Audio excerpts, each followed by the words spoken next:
Mga kapatid, kung tatanungin ko kayo, alam ba ninyo kung gaano kalaki yung papel na ginagampanan ng Diyos sa inyong buhay?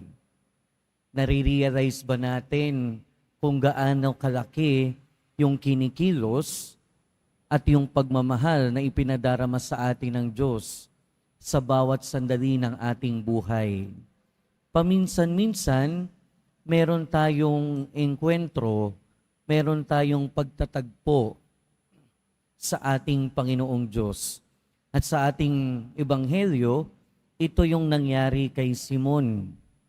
At nung pagkatagpo niya, yung engkwentro niya sa ating Panginoong Hesukristo ay nagdala sa kanya ng pambihirang karanasan. Diba kapag may nare-realize tayo na isang tao, kapag bigla nating nakikilala yung kanyang kadakilaan, nanliliit tayo. We are humbled. At siguro sa buhay natin, bibihira yung mga pagkakataon na nare-realize natin o napapatunayan natin kung gaano kalaki yung papel na ginagampanan sa atin ng ating Panginoon. Kung gaano kalaki yung kapangyarihan niya sa ating buhay. Dahil kapag na-realize natin yung katotohanan ito, marirealize din natin na unang-una, ang lahat ng bagay ay sa Diyos talaga. Sa ating unang pagbasa, sinasabi ni San Pablo sa mga taga-Korinto na kung may nag-aakalang siya'y marunong, ayon sa sanlibutan ito, ibilang niyang siya'y mangmang upang maging tunay na marunong. Kasi totoo naman na kahit anong galing natin, merong mas magaling sa atin. At yun ay ang Panginoon, yun ay ang Diyos. At kung susumahin natin, lahat ng galing sa mundo, lahat ng bagay na mabuti, lahat ng biyaya ay nanggagaling talaga sa Panginoong Diyos.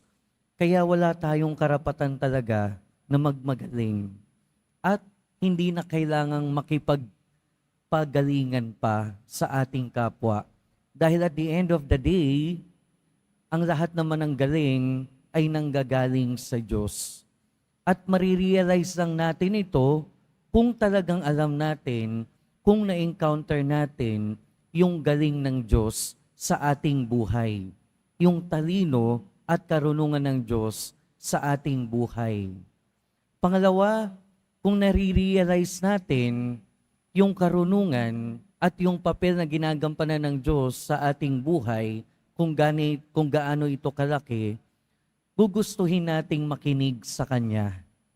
Sa ating ebanghelyo, sa unang bahagi, narinig natin na unang-una, ito yung sinasabi sa ebanghelyo. Pinagkalipumpunan siya ng napakaraming tao na ibig makarinig ng salita ng Diyos. At gusto nilang makinig kay Hesukristo dahil alam nila kung gaano siya kadakila. Gusto nilang marinig yung salita ng Diyos dahil alam nila kung gaano karunong at kadakila ang ating Panginoon. At ganun din naman sa ating buhay. Kung nalalaman lang natin kung gaano kadakila ang Diyos sa ating buhay, wala tayong aaksayahing salita niya. Lagi nating nanaisin na makinig sa salita ng Diyos. Kaya yung tanong din sa atin, gaano ba natin kagusto na makinig sa salita ng Diyos? Na sa tuwing uupo tayo sa misa, sa tuwing aatin tayo sa misa, gaano ba natin kagustong makinig sa Kanyang salita? O baka naman ayaw nating makinig? O baka naman sa bawat pag-upo natin, sa pakikinig natin sa salita ng Diyos, mas malakas pa yung hikab natin kaysa sa tenga natin. O baka naman mas malakas pa yung gusto nating, yung kagustuhan nating lumabas at matapos na yung misa, kesa sa kagustuhan nating makinig. Dahil kung ganun, kung mas malakas pa yung udyok ng ating buhay sa labas kesa sa pakikinig sa salita ng Diyos, baka naman hindi pa natin nare-realize kung gaano kalaki yung kapangyarihan ng Diyos sa ating buhay. At ikatlo, kung alam natin, kung nararanasan natin, at kung marirealize lang natin kung gaano kadakila ang Diyos sa ating buhay, manliliit tayo. Marirealize natin kung gaano tayo kamakasalanan. At ito yung karanasan ni San Pedro sa ating ebanghelyo. Buong gabi silang nangingisda, buong gabi wala silang huli. Pero ito, nakita nila ang ating Panginoon at sinabi sa kanila, ihulog nyo ang inyong lambat.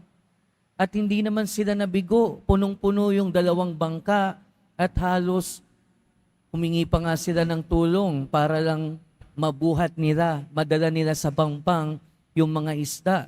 Pero ano yung naging reaksyon ni San Pedro? Lumayo ka sa akin, Panginoon, dahil ako'y makasalanan. Upon realizing kung gaano kalaki at kadakila at kabanal ang ating Panginoong Hesukristo, na-realize ni San Pedro kung gaano kalaki yung kanyang kasalanan. Na-realize ni Pedro kung gaano siya kaliit. At kung maiisip natin, kung marirealize din natin kung gaano kadakila ang Diyos sa ating buhay, marirealize din natin kung gaano tayo kaliit at kung gaano tayo kamakasalanan. Mga kapatid, ang inkwentro ni Pedro sa kabanalan ng ating Panginoong Hesukristo, nawa ay sumalamin sa ating inkwentro sa kabanalan ng Diyos sa bawat sandali ng ating buhay. At yung mga pagbasa natin ay hindi para ipamukha sa atin kung gaano tayo kamakasalanan. Yung mga pagbasa natin ay para ipaalala sa atin kung gaano kalaki ang pagmamahal at ang pagiging mapagbigay ng Diyos. Na sa kabila ng ating pagiging makasalanan, sa kabila ng ating pagiging tao na marupok sa kasalanan, hindi tumitigil ang Diyos sa paglapit sa atin at sa pagbibigay sa atin. In the same way, hindi siya tumitigil sa pagtawag sa atin para maglingkod sa Kanya. Kaya nga ang paalala din sa atin, katulad nung paalala niya kay San Pedro, huwag kang matakot. Mula ngayon, magiging mamamalakaya ka ng mga tao. Ganon din yung sinasabi sa atin ng ating Panginoon, kung ano man yung misyon natin sa buhay, huwag kang matakot. Amen.